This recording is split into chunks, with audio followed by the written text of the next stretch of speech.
Avec Edith et Prouvette, les sciences sont chouettes. Pour ne rien manquer, abonne-toi à notre chaîne dès maintenant en activant la cloche.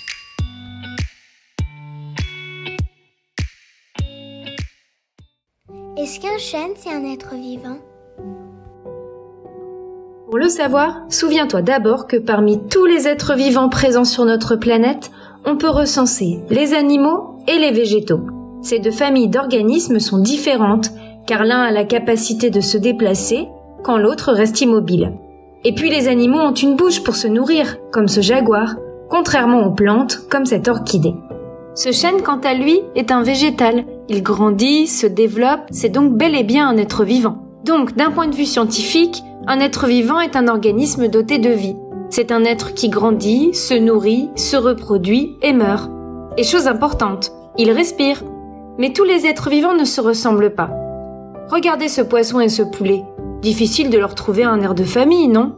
Toutefois, malgré leurs différences, les êtres vivants ont la capacité d'être classés dans des groupes. Comment sait-on que deux animaux sont de la même famille? C'est là que la classification des êtres vivants entre en jeu. Cette classification est une méthode scientifique qui permet de mettre en avant les points communs entre chaque être vivant. Ainsi, elle présente les relations entre une multitude d'organismes, qu'ils soient similaires ou totalement différents. Pour réaliser cette classification scientifique, il est très important de respecter la règle d'or. Nous classons les êtres vivants en fonction des caractéristiques que nous pouvons observer chez eux, c'est-à-dire leurs caractères, que l'on appelle aussi attributs, comme les poils, le bec ou encore les griffes. Cette classification nous aide non seulement à organiser les êtres vivants, mais aussi à comprendre leurs liens de parenté.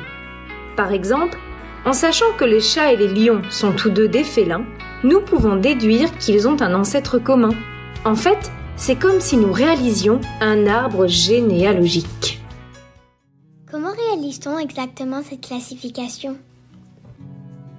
En observant les similitudes entre chaque être vivant, les scientifiques ont créé une méthode appelée classification en groupes emboîtés. Le principe est donc de rassembler les organismes dans des boîtes, chacune d'elles portant le nom de l'attribut que les êtres vivants ont en commun. Pour mieux comprendre, partons étudier, observer et classer quelques animaux.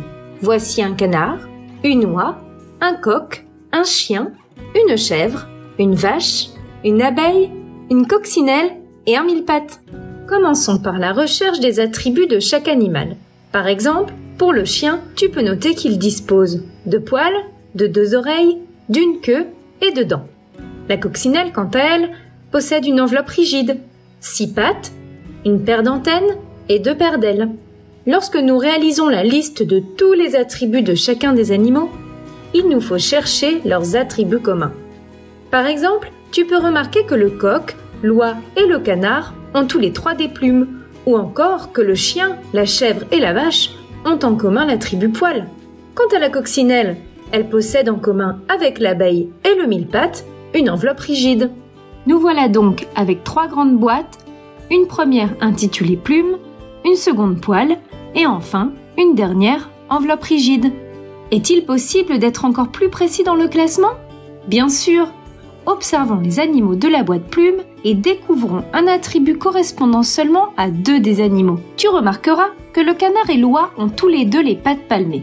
Si bien que dans la grande boîte plume, nous pouvons ajouter une nouvelle boîte, la boîte du groupe des pattes palmées. Maintenant, observons les animaux de la boîte enveloppe rigide. Tu remarqueras que la coccinelle et l'abeille ont toutes les 2 6 pattes, contrairement aux 1000 pattes. Ainsi, dans la grande boîte enveloppe rigide, tu peux ajouter une nouvelle boîte, 6 pattes, la boîte de nos fameux insectes. Et qu'en est-il des animaux poilus? La vache et la chèvre ont un caractère commun dont le chien ne dispose pas. Ce sont les cornes, bien sûr. Et hop, voilà une nouvelle boîte, la boîte de l'attribut corne dans la grande boîte de l'attribut poil. Pour résumer, les plus grandes boîtes contiennent des groupes avec des attributs très généraux, communs à tous les êtres vivants. Les boîtes à l'intérieur contiennent des groupes plus spécifiques, et ainsi de suite, jusqu'à arriver à chaque espèce individuelle. Tu sais maintenant que les êtres vivants sont des organismes dotés de vie. Afin de mieux comprendre les liens entre chaque organisme, les scientifiques réalisent une classification. En regroupant les espèces par leurs attributs communs, nous découvrons leurs liens de parenté et retraçons l'évolution des êtres vivants. Retrouvez-nous pour en savoir plus sur les sciences en téléchargeant la séance complète qui accompagne cette vidéo. Vous trouverez la fiche de préparation, un quiz, des fiches d'exercice pour vos élèves, la trace écrite et une évaluation. Utilisez les liens dans la description ou directement sur le site passeeducation.fr. À bientôt pour de nouvelles découvertes scientifiques!